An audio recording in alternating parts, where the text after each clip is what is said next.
Hey, it's Lisa here with your love note for Monday, January 25th, 2021. Hope your week is off to an amazing start. Today, the guides came in, wanted to talk a little bit about energetic numbing out. Perhaps this is something that you have encountered in the past. Just numbing out. I mean, feeling the weight and the heaviness of like everything around you, or just the energetic chaos or whatever, and thinking, today's a good day to devour a pizza, a six pack, and marathon binge something on Netflix or whatever it might be for you, whatever it might be. Um, my friend Brandy Tuttle, who wrote this amazing book, by the way, Grateful, Powerful, Strong. Whoops.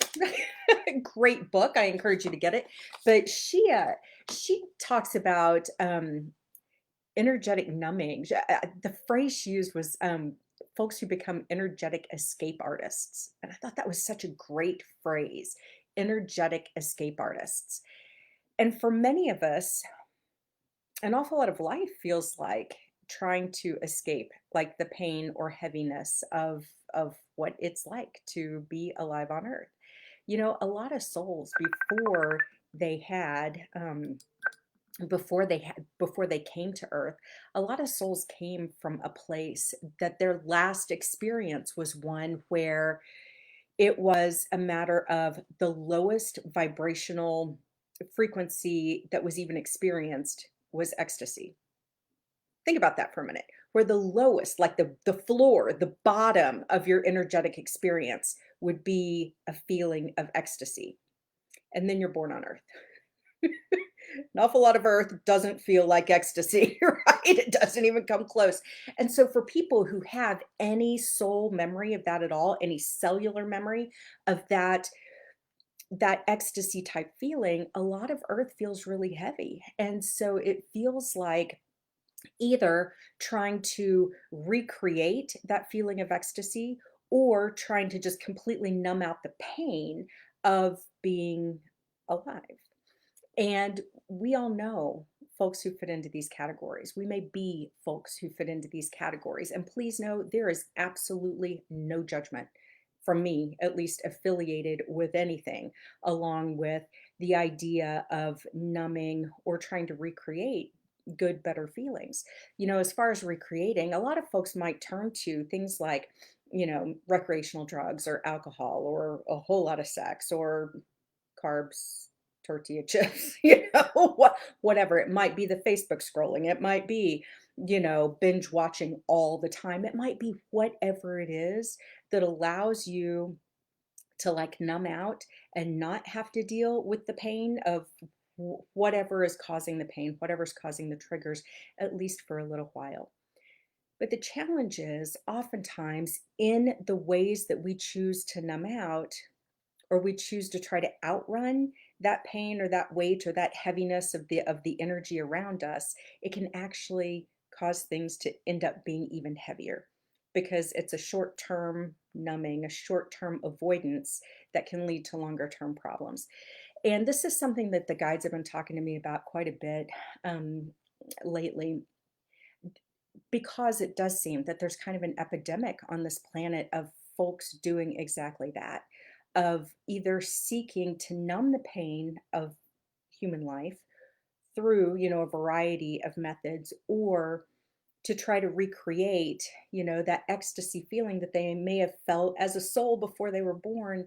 And that's really hard to come by here sustainably, especially in healthy ways. And so, what they really encourage today is just to allow awareness around that.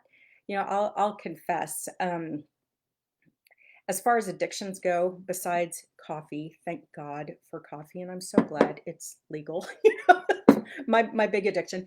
But I'll be the first to admit I am a stress eater. When I get emotional or get stressed out or whatever, it's so wild how I will completely just immediately turn to the carbs.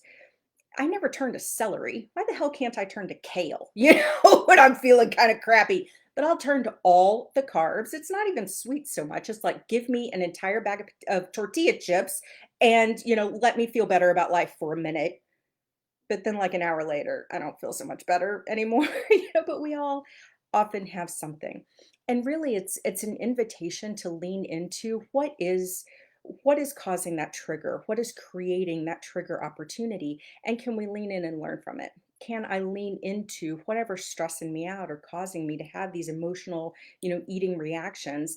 And identify, what's going on so that I can address and lean into and deal with that. And B, come up with some better alternative than devouring an entire bag of tortilla chips. It happens. There's got to be a better way. For me, I've really found nature and strenuous exercise incredibly helpful. Getting in my Jeep, I don't know why that is therapy for me, but just for whatever reason, that really is therapy for me and brings me joy and makes me happy.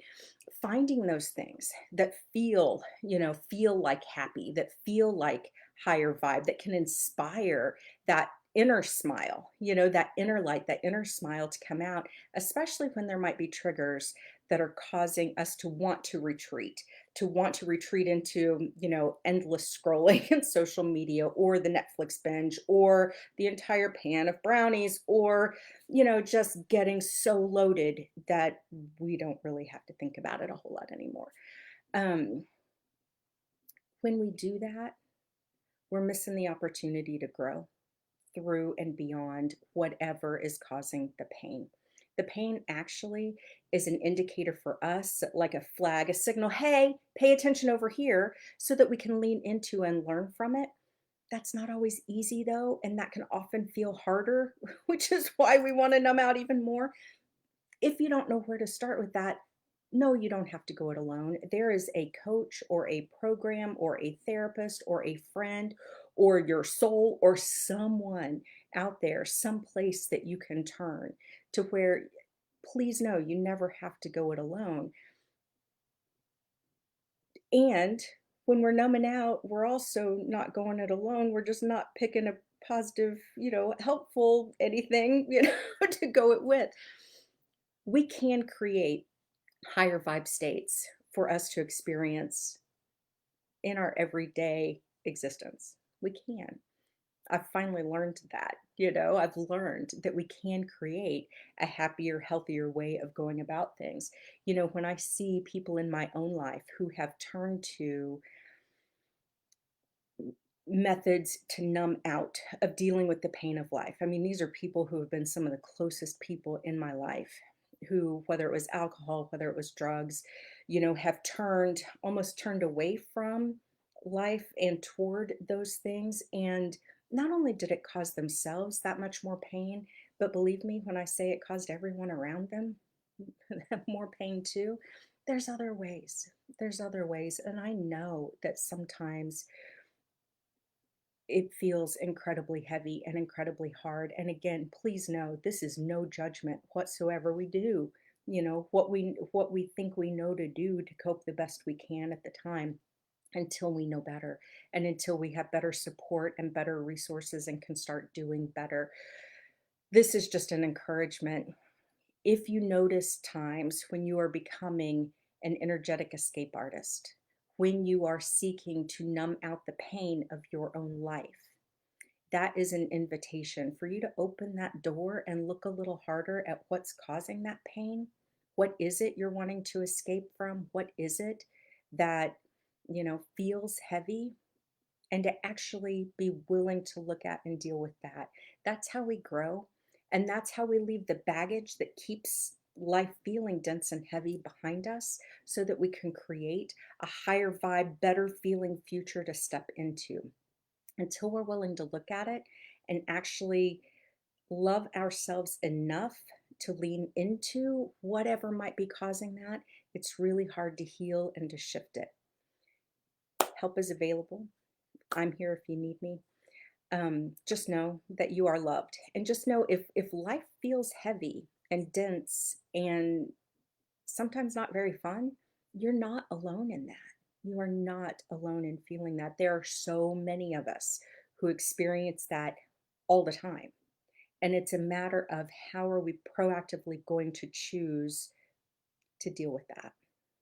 And can we proactively choose to deal with that in a positive way that's actually more aligned with our soul and leaning into our soul instead of silencing and separating us from the nature and essence of our soul? That's really the invitation. So, with all of that, just know that you are incredibly loved. You do not have to go it alone. And really, it's an invitation to love yourself enough to have the courage and the strength to lean into whatever that is that might feel heavy or hard, and let it be an indicator of where you can grow. And then just love yourself enough to do it. If you need help, if you ever want to talk, I'm here. And I know that there are a lot of other people, programs, therapists, counselors, coaches, whatever, out there who might be able to help too. If you know someone who is struggling, it could very well be an energetic thing. And if it's an energetic thing, energetic energetic situations can be transmuted. Energetic situations can go from, negative, dense, heavy quicksand feeling energy into lighter, brighter, higher vibing, good feeling, joyful type energy. This is the world I work in. This is the world I play in. This is the world I know. I don't know how to get in people's brains, from a therapy perspective and fix all that. But if it's an energy conversation, that I can help with. And I would love the opportunity to do so. Have a beautiful Monday and an entirely fantastic week. And I will talk to you tomorrow.